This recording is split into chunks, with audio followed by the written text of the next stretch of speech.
આપ જોઈ રહ્યા છો મંતવ્ય ન્યૂઝ અને સીધો સંવાદ સાથે હું રોનક મોટવાડિયા। હાલ રાજ્યમાં એસઆઈઆરનો મુદ્દો ખૂબ ચર્ચામાં છે। મતદાર યાદી સુધારણા।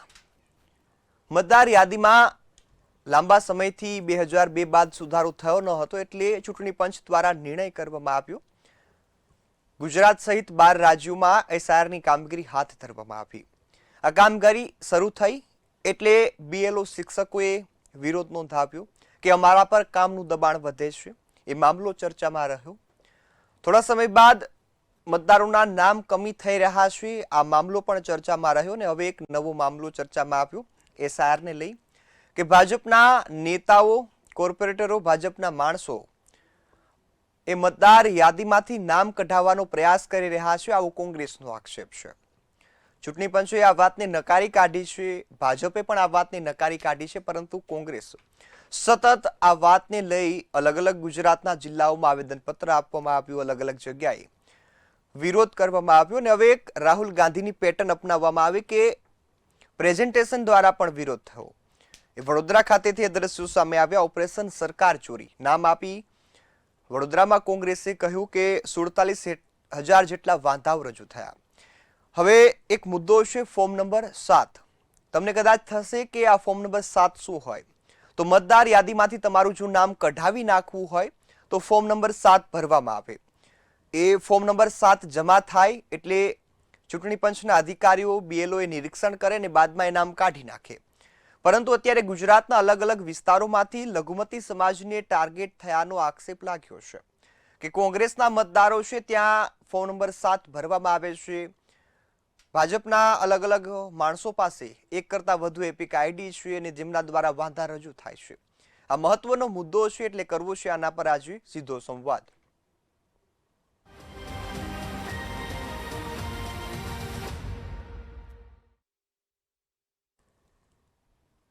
ત્યારે આ મુદ્દા પર આજે ચર્ચા કરવી છે ત્યારે મારી સાથે ગેસ્ટ પેનલમાં જોડાયા છે ભાજપમાંથી ભરતભાઈ દેસાઈ, કોંગ્રેસમાંથી ડોક્ટર નિકુલભાઈ પટેલ અને સાથે એક વિશ્લેષક તરીકે જયવંતભાઈ પંડ્યા। આપ સૌ મહાનુભાવોનું મંતવ્ય ન્યૂઝ પર સ્વાગત છે અને શરૂઆત ભરતભાઈ હું આપનાથી કરીશ। એસઆઈઆરની પ્રક્રિયામાં 73 લાખ જેટલા નામ એ રદ થયા અને બાદમાં પણ 14 લાખ જેટલા વાંધાઓ રજૂ કરવામાં આવ્યા અને હવે કોંગ્રેસનો આક્ષેપ છે કે ભાજપના માણસો કોંગ્રેસના મતદારોને ટાર્ગેટ કરે છે, લઘુમતી સમાજના મતદારો છે તેમને ટાર્ગેટ કરે છે અને કાઢવાનો પ્રયાસ થઈ રહ્યો છે। આ સમગ્ર આક્ષેપો ને ગુજરાતમાં ચાલતી એસઆઈઆરની કામગીરીને કઈ રીતે જોઈ રહ્યા છો? રોનકભાઈ, સૌ પ્રથમ તો રાહુલ ગાંધીજીએ ઘણા પ્રેસ કોન્ફરન્સ ને ઘણા વિડીયો કોન્ફરન્સના માધ્યમથી ઘણા બધા સરકાર ઉપર આરોપો લગાવ્યા હતા કે વોટ ચોરીને બીજી ઘણી બધી વાતો એમણે કરેલી। ત્યારબાદ સરકાર આ લોકશાહીથી ચાલતો એક દેશ છે અને ભારતીય જનતા પાર્ટીની સરકાર હંમેશા ટ્રાન્સપરન્સીથી ચાલતી એક પાર્ટી અને એની સરકારો છે। એટલે તરત જ મોદી સાહેબને એમ થયું કે કોઈ આપણી ઉપર આંગળી ઉઠાવે તો આપણે એનું જે હોય દૂધનું દૂધ ને પાણીનું પાણી કરીએ, એટલે આ એસઆઈઆરની પ્રક્રિયા ચાલુ થઈ। અને બીજી તમને થોડી ભૂતકાળની વાત કરું તો આઝાદી પછી તો આંબેડકરજીને બધા જયારે આ બધી સભાઓ ચાલતી ત્યારે તો એ વખતે એવું હતું કે દર 6 મહિને એસઆઈઆરની પ્રક્રિયા થવી જોઈએ, પરંતુ એ પ્રેક્ટિકલ નથી કે દર 6 મહિને તમે પાછી આખા દેશને આ બધું કરો કે શું અપડેટ છે મતદારો, તો એ બધું પોસિબલ નથી। પણ 5 વર્ષે, 10 વર્ષે, 15 વર્ષે આ પ્રક્રિયા થવી જોઈએ। એટલે 2002ની જે સ્ટાન્ડર્ડ હતું એને સરકારે એને માધ્યમ બનાવીને ત્યાર પછીનું બધું જે મતદારો 2002ના સ્ટાન્ડર્ડ જે હતા એને અત્યારે કઈ રીતે એમનું ભૂતકાળથી લઈને અત્યાર સુધીનું એમના નામો કઈ જગ્યાએ, જેમ કે ફોર્મ 6, 7, 8 છે તો કઈ જગ્યાએ નામો એડ કરવા સ્થળાંતર થયું હોય તો એમના નામોને એક જગ્યાએ, કારણ કે ડુપ્લિકેટ રોનકભાઈ મતદારો બહુ જ હતા કે કોઈ હું ધારો કે ગુજરાતમાં રહું છું ને મારું મુંબઈમાં ઘર છે તો મારું મુંબઈમાં વોટિંગ કાર્ડ હોય ને મારું ગુજરાતમાં વોટે એટલે ડુપ્લિકેટ વોટર જેવું થઈ જાય, એમ કે ભાઈ મારું અહીંયા ચાલે અને ત્યાં એટલે આપણે 140 કરોડ દેશવાસીઓની વાત કરતા હોય પણ કદાચ હોય 120 કરોડ કે 115 કરોડ કે 120, આ તો ખાલી એક તમને નંબર આપીશું કારણ કે ડુપ્લિકેટ વોટરના લીધે પણ કદાચ તમારી જનસંખ્યા દેશની વધારે દેખાય। એટલે એક સરળ જેને કહેવાય કે ટ્રાન્સપરન્ટ એક આજે એસઆઈઆરની પ્રક્રિયા છે, સરકારે લોકશાહીમાં લોકોને સરકાર ઉપર વિશ્વાસ બની રહે એના માટે સરકારે તરત જ એમ કીધું કે ભાઈ એસઆઈઆર કરો અને જે દૂધનું દૂધને પાડે। ઘણીવાર રોનકભાઈ કેવું હોય કે મૃત્યુ થઈ જતું હોય પણ તમે એને ઇલેક્શન કમિશનમાં ઓનલાઈન જ બધું હવે તો થઈ ગયું છે, પરંતુ આપણે ચડાવતા ના હોય, આપણને એમ લાગે કે આમાં વોટિંગ કાર્ડમાં આપણે ક્યાં મૃત્યુનું ચડાવવાની છે, આપણે જે આપણે મિલકત લેવાની હોય કે બીજું કે ત્રીજું હોય તો આપણે ડેથ સર્ટિફિકેટ છે એનો આપણે ઉપયોગ કરતા હોઈએ, પણ કદાચ આપણે વોટિંગ એમાં આપણે નથી કરતા ઓનલાઈન અપડેટ એને, એટલે એના લીધે પણ એક એમ કહેવાય કે ભારણ વધતું હોય મતદારોનું, તો એ પણ ઘણું બધું ઓછું થઈ ગયું છે. મારી પાસે આખો ડેટા છે કે 18 લાખ મતદારો જેમનું મૃત્યુ થઈ ગયું એ અત્યાર સુધી ચાલુ મતદાનમાં હતા. 40 લાખ લોકો એવા હતા રોનકભાઈ કે જે લોકોએ સ્થળાંતર કર્યું હતું, કે ધારો કે આજીવિકા માટે મહેસાણાથી ધારો કે અમદાવાદ આવ્યા હોય, કાં તો અંબાજીથી અમદાવાદ આવ્યા, કાં તો XYZ ક્યાંકથી અમદાવાદ રહેવા આવ્યા, તો એમનું ગામડામાં ચાલતું હોય ને અમદાવાદમાં ચાલ, એટલે એની જગ્યાએ સ્થળાંતર 40 લાખ લોકોનું લગભગ એ રીતે નામ કમી થયા છે. 9.7 લાખ એટલે 9,70,000 થી વધારે મતદારો રોનકભાઈ એમના સરનામા પર મળ્યા નથી. BLO ને હું આપના મીડિયાના માધ્યમથી હું અભિનંદન આપું છું, BLS ને, કે એમણે જે અદ્ભુત કાર્ય છેલ્લા ઘણા સમય એટલે જે ડિસેમ્બરથી ચાલુ થયું ત્યારથી જે કર્યું છે એમને હું અભિનંદન આપું છું આ મીડિયાના માધ્યમથી, કે એમને દરેક ઘરે ઘરે જઈને આખી ગુજરાતના અને ભારતની જનતાના નાગરિકોને સમજાવ્યું છે કે આ કેટલું ઇમ્પોર્ટન્ટ છે અને સરકાર તમારી સાથે છે, કે તમે આ બોગસ વોટિંગ અટકે, ડુપ્લિકેટ મતદાન ઓછું, ડુપ્લિકેટ મતદારો જે છે એ ઓછા થાય, મૃત્યુ પામેલા મતદારો ઓછો થાય, એટલે જે એક જેન્યુન ફિગર છે મતદારોની એ સરકાર સામે પણ આવે તો સરકારની ભવિષ્યની સ્કીમો બનાવવાની લાભાર્થીઓ માટેની, બીજું એટલે આનું બહુ વિશાળ આનો એક જે કહેવાય કે વિશાળ મોટો હતો જે ધીરે ધીરે ભવિષ્યમાં ખબર પડે છે. પણ અત્યારે આપણે કોર્પોરેશનની વાત કરીએ તો હમણાં લગભગ 2 મહિના પછી કોર્પોરેશનનું ઇલેક્શન છે, તો એને લગભગ આપણે 15 મ્યુનિસિપલ કોર્પોરેશન, 71 નગરપાલિકા, 32 જિલ્લા પંચાયતો, 240 થી વધારે તાલુકા પંચાયતોમાં રોનકભાઈ હવે રિયલ એટલે અત્યાર સુધી જે 2004 આ તો કોંગ્રેસ દરેક વાતમાં આક્ષેપો કરે છે કે ભારતીય જનતા પાર્ટી આમ કરે છે, ભારતીય જનતા પાર્ટીના નેતાઓ, પણ 2004 થી 14 તો તમારી સરકાર હતી, તમને કોઈ રોકતું નતું.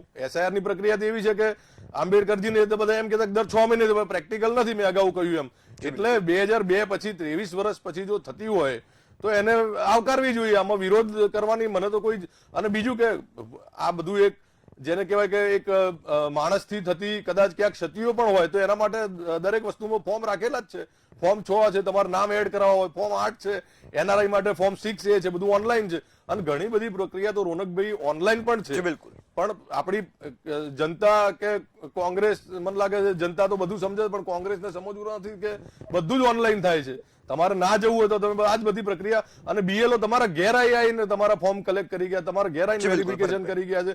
એટલે સરકારે એ પણ ધ્યાન રાખ્યું છે કે જે નાગરિકો છે એક જ વખત કદાચ એમને સ્કૂલ જે એમનું બૂથ હોય એમાં જઈને એક જ વાર કદાચ વેરીફાઈ મેં પોતે કરાવેલું છે, તો એક જ ધક્કો મેં ખાધેલો છે. લગભગ થોડા દિવસ પછી તો મારા વોટ્સએપની મારા મિલની અંદર સીધું મારું ને મારા ઘરના જેટલા મેમ્બરો હતા બધાનું જે 2002 નો રેકોર્ડ હતો એ જ આખો મારા. જી બિલકુલ ભરતભાઈ, આવું ફરીથી આપની પાસે. નિકુલભાઈ, હું આપની પાસે આવીશ. સતત કદાચ એ લઘુમતી સમાજના નિવેદનો પણ અમે જોયા છે, એ પણ અમે ટીવી પર ચલાવ્યા છે કે હું જીવતો છું, મને મારી નાખવામાં આવ્યો, મારું નામ કમી થયું છે. વારંવારના આક્ષેપો કદાચ કોંગ્રેસ વિરોધ કરે, પરંતુ એ લઘુમતી સમાજને લઈને પણ ખાસ જે SIR ની પ્રક્રિયામાં મામલો ઉઠ્યો છે, કોંગ્રેસના મતદારોનો જે કમી થયાનો મામલો ઉઠ્યો છે, SIR ની પ્રક્રિયા કઈ રીતે જોઈ રહ્યા છો? ષડયંત્ર શું લાગે છે? સૌપ્રથમ તો મારા ભારતીય જનતા પાર્ટીના મિત્રને અત્યારે ખ્યાલ જ નથી કે અમારી સૂચન શું છે કે અમારો અનુરોધ શું છે. એને વિરોધની પરિભાષામાં ખપાવી રહ્યા છે, ખૂબ જ દુઃખની વાત છે. SIR ની પ્રક્રિયા ચાલુ થઈ ત્યારે બી કોંગ્રેસે સૂચન કર્યું કે સમય મર્યાદા ખૂબ ઓછી છે. BLO ના મૃત્યુ થયા ત્યાર પછી સફાળી ચૂંટણી તંત્ર જાગ્યું અને બધું કામગીરીને હળવી કરવામાં આવી. આ વસ્તુ કઈ રીતના મુદ્દો છે હું તમને તમારા માધ્યમથી જનતાને સમજાવવા માંગીશ કે એબસન્ટ, શિફ્ટેડ અને ડેથ જે બોગસ મતદારોની વાત ભારતીય જનતા પાર્ટી કરી રહી છે એ તો ક્યારની પ્રક્રિયા પતી ગઈ, કારણ કે એન્યુમરેશન ફોર્મ ભર્યા પછી જે લોકોના નામ 2002 ની મતદાર યાદીમાં હતા એને મેપિંગ કરી અને અનમેપ્ડ લોકો જોડેથી ડોક્યુમેન્ટ લઈ એક ડ્રાફ્ટ મતદાર યાદી જાહેર કરવામાં આવી. મારા ભારતીય જનતા પાર્ટીના મિત્રને જણાવો કે ચૂંટણી પંચે કર્યું છે અને અમે એને આવકારીએ છીએ. હવે ડ્રાફ્ટ મતદાર યાદી જ્યારે જાહેર થઈ એના પછીનો જે સમય હતો કે કોઈ બી મતદારને વાંધો લેવો હોય તો ફોર્મ 7 ભરીને વાંધો લઈ શકે છે. તો એ ફોર્મ 7 ભરીને વાંધાની જે તારીખ હતી એ સમય તારીખ સુધી ખૂબ જ ઓછા વાંધાઓ હતા, પરંતુ 10 દિવસના વાંધા માટેના વધારવામાં આવ્યા, 10 કે 7 દિવસ. એ વાંધા વધારવાના દિવસોની અંદર અઢળક વાંધાઓ ચૂંટણી કમિશન આગળ અલગ અલગ વિધાનસભાઓમાં રજૂ થયા. એની સામે બી વાંધો નથી, પરંતુ એ કોણે વાંધા લીધા ને કોના માટે વાંધા લીધા એના માટે બી કોંગ્રેસે સતત રજૂઆત કરી ત્યારે ફોર્મ નંબર 10 માં એક લિસ્ટ જાહેર થયું અને દરેક વિધાનસભા વાઇઝ જે લિસ્ટ જાહેર થયું એની યાદી આપણે જોઈએ તો જે લોકોએ બી વાંધા લીધા છે એ મહત્તમ ભારતીય જનતા પાર્ટીના હોદ્દેદારો છે. એ પછી વડોદરા શહેરની વાત કરીએ, ઋત્વિકભાઈ જોશીના નેતૃત્વમાં જે પ્રેસ કોન્ફરન્સ થઈ એમાં વડોદરાની જે 5 વિધાનસભા છે એમાં શહેર વિધાનસભાની અંદર જે નામ જાહેર થયું એ હાલના રનિંગ કોર્પોરેટર છે એવું એમના દ્વારા શોધવામાં આવ્યું અને ચૂંટણી કમિશનને ફક્ત રજૂઆત એટલી છે કે તમે એન્યુમરેશન ફોર્મ ભર્યા, તમારા બીએલઓ દ્વારા એ દરેક મતદારને અધિકૃત કરવામાં આવ્યા, એમનું વેરિફિકેશન થઈ ગયું છે, એમના દ્વારા મેપિંગ થઈ ગયું છે. જો એ મતદાર પોતે આવીને કહે છે કે ભાઈ મારું નામ અહીંયા છે, હું અહીંયા વર્ષોથી રહું છું, ત્યાર પછી બી અમારી અનુરોધ એટલો જ છે કે ફોર્મ 7 માં એકરારનામું જે વાંધો લેનાર કરે છે એમાં સ્પષ્ટ જોગવાઈ છે કે એને 1 વર્ષની સજા થાય જો કોઈ બી ખોટી એકરારનામા કર્યા હોય તો. અમારી રજૂઆત એટલી જ છે કે આવા જેટલા બી વાંધા લેનાર લોકો ખોટી રીતે વાંધો લીધો હોય તો કાયદાની જે જોગવાઈઓ છે ચૂંટણી કમિશન એને સ્ટ્રિક્ટલી ફોલો કરે અને તમામ વિરુદ્ધ એફઆઈઆર દાખલ કરે એટલી જ માંગણી છે. બાકી બીજો કોઈ વિરોધ છે જ નહીં. અને રહી વાત મતદારની, આ દેશના તમામ નાગરિક મતદાર છે અને દરેક મતદારનો હક બચાવવાની જવાબદારી રાજકીય પક્ષ તરીકે કોંગ્રેસની છે. અને અમારા શહેર પ્રમુખ ઋત્વિક જોશીએ જે તમે પ્રેસ કોન્ફરન્સની વાત કરો છો એની અંદર સ્પષ્ટ બધું જણાવ્યું છે કે કયા નામો છે, કયા કોણ ભાજપના છે, કયા લોકોએ વાંધો ઉઠાવ્યો છે, કોના ડુપ્લિકેટ મતદાર આઈડી છે, બધું જ જણાવ્યું છે. હવે જોઈએ ચૂંટણી આયોગ શું કરે છે. જી બિલકુલ. જયવંતભાઈ, હું આપની પાસે આવીશ. હવે એસઆઈઆરની પ્રક્રિયા તો ચાલી રહી છે પણ ગુજરાતની જનતા મૂંઝાય છે. ઘણા લોકો એ વાંધો ઉઠાવી રહ્યા છે અને ઘણા લોકોના એવા નિવેદનો અત્યારે સોશિયલ મીડિયા પર, ટીવીના માધ્યમોથી જોવા મળે છે કે હું જીવતો છું, મારું નામ કમી થયું છે, મારા નામનું કોઈ ફોર્મ નંબર જે 7 છે તે ભરી દીધું છે. આ મુદ્દો છે ને હવે જનતા મૂંઝાય કે કદાચ મારો મત અથવા તો મારો મતાધિકાર છે તે છીનવાતો નથી, મારી સાથે છેતરપિંડી નથી થતી. આ સમગ્ર પ્રક્રિયાને કઈ રીતે જોઈ રહ્યા છો ને ખરું સત્ય શું? જોશે એટલે અત્યારે તમે મને વધારે સમય આપજો, પછી તમે નહીં આપો તો ચાલશે, કારણ કે આખો પરિપ્રેક્ષ મૂકવો જરૂરી છે. આ વખતે જે ફોર્મ ભરવાના હતા આ પરીક્ષણ માટે, તો એના માટે મેં પોતે 2002 ની યાદી મારું નામ છે કે એના માટે તપાસવા માટે, કારણ કે એ સમયે મારું નામ ભાવનગરમાં નોંધાયેલું હતું, તો એમાં એ મને મળી ગયું. પણ એમાં છે ને બહુ પેલા હતા, શું કહેવાય કે અસંગતતા વિસંગતતા ઘણી બધી હતી. એટલે પછી મેં આપણને ઘણી વાર યાદ આવતું હોય કે ભાઈ 2002 વખતે આપણી સાથે જે લોકો હતા એ ક્યાં છે ને એ બધું. તો મારા આશ્ચર્ય વચ્ચે મારા જાણીતા પરિવારોમાં જે નામો હતા એ વિખુટા હતા. એટલે એક જ પરિવારના નામ હોય, એક સાથે બધું એ વખતે કામગીરી થઈ હોય, પરંતુ નામો છે તમે વચ્ચે 200 જણાના નામ, એટલે તમારે શોધવા મુશ્કેલ પડે. બીજું કે ઉપર વિભાગના નામમાં વિસ્તારના નામ નહીં લખેલા, આવું બધું, એટલે તમારે શોધવું હોય તો મુશ્કેલી પડે. બીજું કે એનું ડિજિટાઇઝેશન થયું હતું. એ ડિજિટાઇઝેશનમાં તમે માનો કે મહેશચંદ્ર કોઈનું નામ છે તો મહેશચંદ્રનું સહેશચંદ્ર કરી નાખ્યું. આ જે કઈ ટાઈપિંગ જેને કર્યું હશે એની વાત કરું છું. તો એ નામ તમે હવે શોધીને મહેશચંદ્ર ગમે એટલી વાર લખો તો એ ન મળે. હવે આમાં રસોઈ દીર્ઘઈ તો આવતી નથી, પણ માનો કે રસોઈ દીર્ઘઈ વાળું નામ છે, દાખલા તરીકે ઋત્વિક, તો એમાં રસોઈમાં ઈ કે દીર્ઘઈ કરો તો એ મળે નહીં. તો આ પ્રકારનું જે થયું એના કારણે લોકોને બહુ તકલીફો પડી. એ જ્યારે મેં ફેસબુકમાં પણ લખેલું, આ ડિબેટોમાં પણ કહેલું છે, મારી ડિબેટોમાં, કે આ પ્રકારનું જે કામ છે એ ચોકસાઈ ભરવું જોઈએ. બીજું કે જે બીએલઓ હતા એમને જે ટ્રેનિંગ આપવી જોઈએ એ ટ્રેનિંગ પૂરતી મળી નથી એવું લાગતું હતું, કારણ કે મેરેજ સર્ટિફિકેટ ને માન્યતા નહોતા આપતા. ઘણીવાર આધાર જોશે જ તે. હવે ઘણીવાર પેલું લખ્યું કે આધારની જરૂર નથી, સુપ્રીમ કોર્ટે કહ્યું હતું. તો આ બધી વિસંગતતા જોવા મળી હતી. અને દરેક જે બીએલઓ હોય એ પોતાની માન્યતાના આધારે ચાલતા હતા.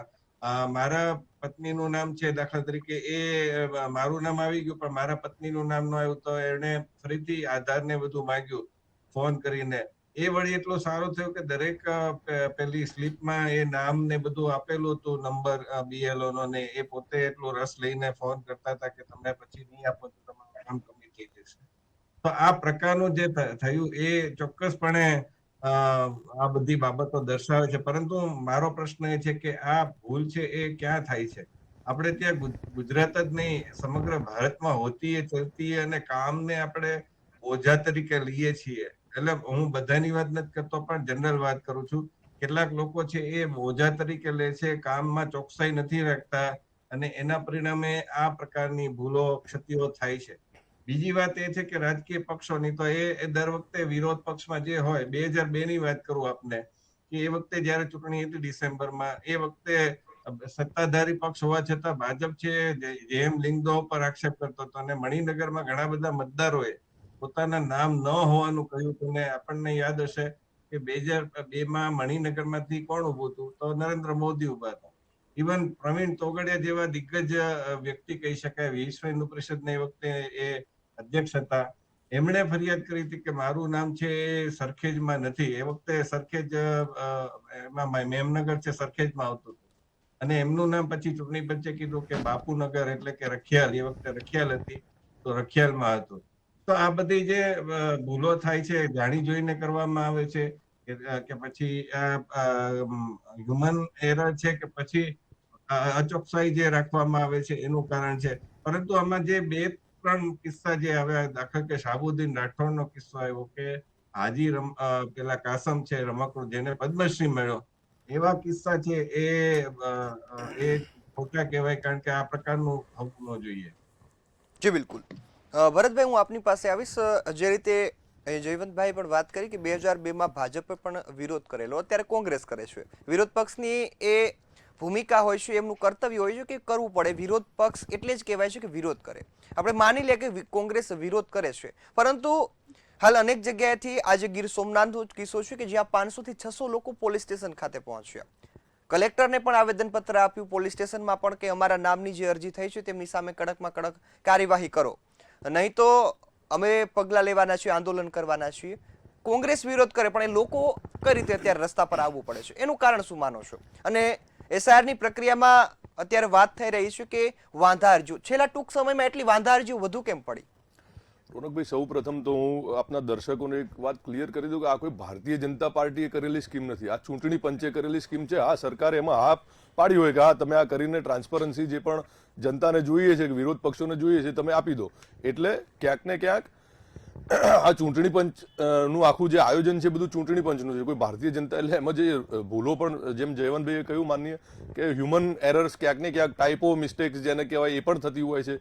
એટલે એ તો એનું આ ઇન્ટેન્શન તો એ જ છે ને કે આપણે આ આખી જે મતદાર યાદી છે એને ક્લીન, પારદર્શક કરી દઈએ. જનતાનો જે દરેક પાર્ટીઓ ઉપર વિશ્વાસ હોય, કે લોકશાહીમાં જે સરકારો ચૂંટાઈને આવતી હોય એની ઉપર જે વિશ્વાસ જનતા કરતી હોય છે, એનું તો આ એક પુરાવો છે કે એના માટે તો ક્લીન કરવા માટે તો આ આખી પ્રક્રિયા કરી છે. હા, એમાં ક્યાંક એરર આવી છે નાની મોટી, હું ના નથી પાડતો, પણ એ માનવીય ભૂલ છે, હ્યુમન એરર ભાઈએ કહ્યું એમ કદાચ હોઈ શકે.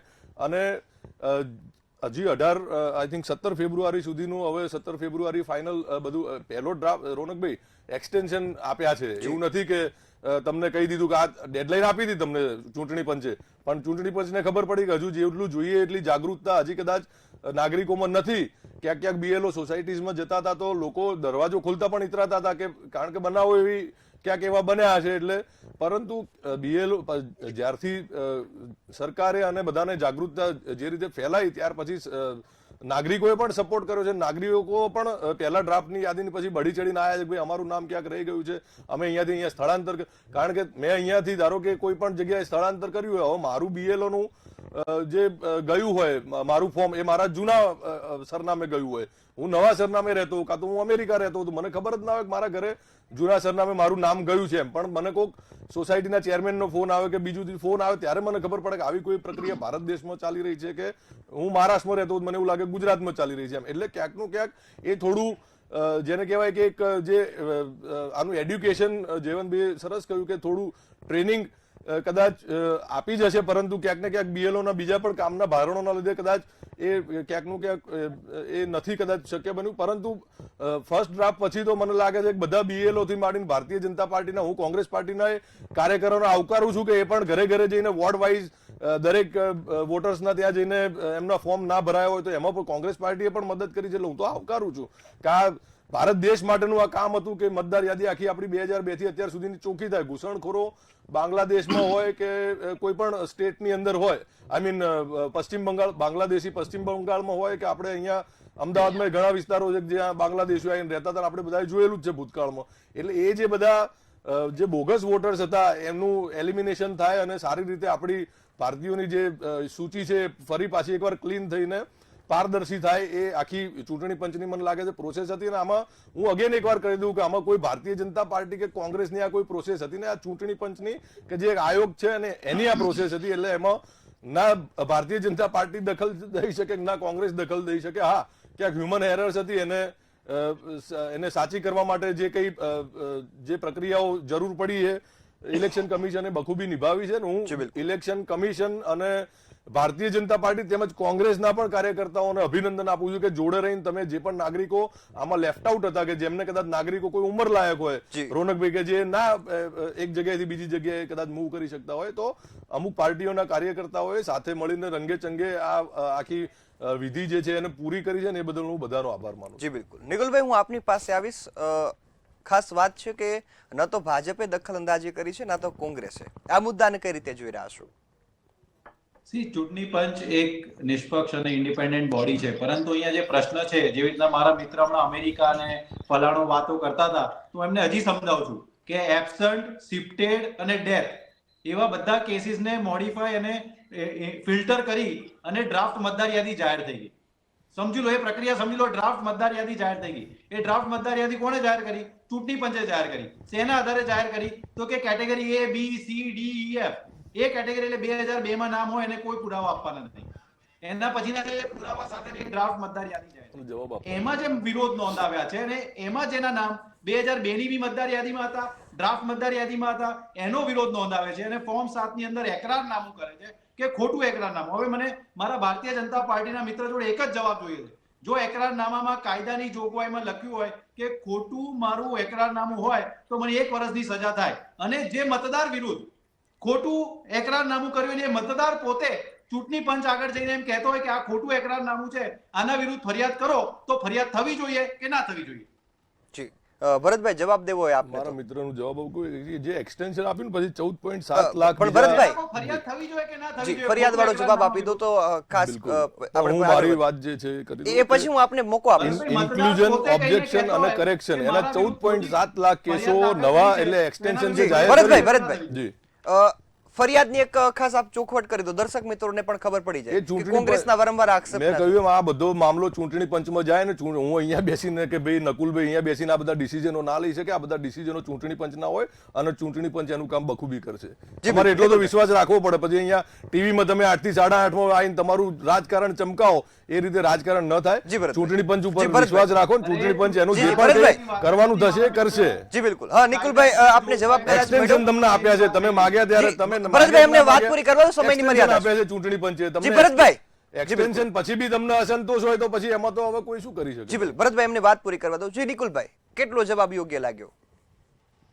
અહીંયા કોઈ રાજકારણ ચમકાવવાની વાત જ નથી. કાયદાની જોગવાઈઓમાં જે નિયમો છે એ નિયમોનું ચુસ્ત પાલન થવું જોઈએ કે ના થવું જોઈએ? એ ચૂંટણી પંચ કરશે. હું તમને એમ જ કહું છું, હું એના માટે હું ન કરી શકું. ભરતભાઈ, આપનો ઓડિયો ડાઉન કરાવવો પડશે. એમને વાત પૂરી કરવા દો. આપણે સમયની મર્યાદા છે. થવી જોઈએ કે ના થવી જોઈએ? જી નિકુલભાઈ, આપ એકરારનામું કરે તો એ ફરિયાદની વાત મૂકો. આગળ થોડી જે ખાસ માહિતી કોઈ આપવાની હોય અથવા તો હવે શું મતદારો પગલા લઈ શકે એ કોઈ મુદ્દો સમજાવવાનો હોય તો નિકુલભાઈ. મતદારો પોતે જ આવી રહ્યા છે કે જે મતદારોએ પોતાના SIR પ્રક્રિયામાં એન્યુમરેશન ફોર્મ ભર્યા, 2002 ની મતદાર યાદીમાં એમના નામ કમ્પેર કર્યા, ત્યાર પછી જેના નતા એને પોતાના પુરાવો રજૂ કર્યા. BLO એટલે કે બૂથ લેવલ ઓફિસર, જે ચૂંટણી પંચના નિયુક્ત અધિકારીઓ છે, ઓફિસરો છે, એમના દ્વારા એમના વેરિફિકેશન થઈ ગયા. એ બધું મેપિંગ, નોન મેપ ડેટા જાહેર થઈ ગયો. એ મતદાર યાદીની અંદર વાંધા કોણ ઉઠાઈ રહ્યું છે અત્યારે? એ વાંધા ઉઠાવનાર વ્યક્તિ જો ખોટો વાંધો ઉઠાવે તો એના વિરુદ્ધ ફરિયાદ થવી જોઈએ. એક જ માંગણી છે. જી બિલકુલ. જયવંતભાઈ, હું સમયની મર્યાદા છે, ટૂંકમાં આપની પાસે આવીશ કે વાંધા ઉઠાવવાની વાત છે કે કદાચ ભાજપ કોંગ્રેસ વચ્ચે એ મતદાર પોતાનું મતાધિકાર ન ખોઈ બેસે. હવે આમાં ચૂંટણી પંચે શું કામગીરી કરવી જોઈએ, મતદારોએ શું સમજવું, થોડું ટૂંકમાં કહેજો. ટૂંકમાં તો જવાબ આપવા એવો નથી, પણ છતાંય પ્રયત્ન કરીશ કે ચૂંટણી પંચેનું કામ છે નિષ્પક્ષતાથી નિભાવવું પડશે. ઘૂસણખોરો છે એને બહાર કાઢવા પડે મતદાર યાદીમાંથી. બીજું કે કોઈ પણ જે ખરેખર નાગરિક છે, વર્ષોથી રહે છે અહીંયા, 2002 પહેલાથી રહે છે અથવા તો નવા મતદાર થયા છે, તો એ બધાના દસ્તાવેજના આધારે એનું નામ રહી ન જાય એ જોવાની જવાબદારી ચૂંટણી પંચની તો છે જ, પરંતુ દરેક નાગરિકની પોતાની પણ છે. આપણે ત્યાં નાગરિકની કર્તવ્યની વાત નથી થતી, ઘણીવાર નાગરિકો પણ ઊંઘતા રહે છે. અને બીજું કે એ જ રીતે રાજકીય પક્ષો, તો રાજકીય પક્ષોએ પણ જ્યારે તમે ચૂંટણી આવે છે ત્યારે મત દેવા નીકળો છો, બધાને અપીલ કરવા નીકળો છો, પણ અત્યારે તમે કરશો તો તમારો ઓટોમેટિક સંપર્ક થઈ જશે. નાગરિકોને પણ લાગશે કે નહીં આ મારા માટે કામ કરે છે, તો એ લોકો પણ તમને કદાચ મત આપશે. તો એ પ્રમાણે તમારે એ કરવું પડશે. એટલે બધાની સહિયારી જવાબદારી છે અને જે કઈ ખોટું થતું હોય એની સામે કડક પગલા લેવા જોઈએ. જી બિલકુલ. ખાસ સમયની મર્યાદા છે એટલે કાર્યક્રમને સમાપ્ત કરવો પડશે. આપ સૌ અમારી સાથે જોડાયા, આ મહત્વના મુદ્દા પર ખૂબ સરસ માહિતી આપી અને ચર્ચા કરી, એ બદલ આપનો ખૂબ ખૂબ આભાર. નમસ્કાર. એસઆઈઆરની પ્રક્રિયા હવે ટૂંક સમયમાં આ સમગ્ર જોઈએ એસઆઈઆરની પ્રક્રિયા પૂર્ણ થવાના આરે છે. એક વખત ડ્રાફ્ટ યાદી પણ જાહેર કરવામાં આવી, એ ફાઇનલ જોઈએ કેટલા નામ કપાવાના છે, હવે ટોટલ કેટલા મતદારો વધવાના છે એ પણ આંકડો સામે આવ્યો. પરંતુ બાદમાં મુદ્દો એવો ઉઠ્યો કે હજુ પણ મતદારો ખોટા છે, તેમની સામે ફોર્મ નંબર 7 ભરાયું અને જેને લઈ આ સમગ્ર હોબાળો થયો છે. આ મામલો અત્યારે ગરમ થયો છે. ત્યારે હવે આગામી સમયમાં ચૂંટણી પંચ આ મુદ્દાને કઈ રીતે જુએ છે, ભાજપ અને કોંગ્રેસની જે લડાઈ છે એ મતદારોમાં કેવા પ્રકારનું પરિવર્તન લાવે છે, આગામી સમય બતાવશે. ત્યાં સુધી મને રજા આપશો. નમસ્કાર.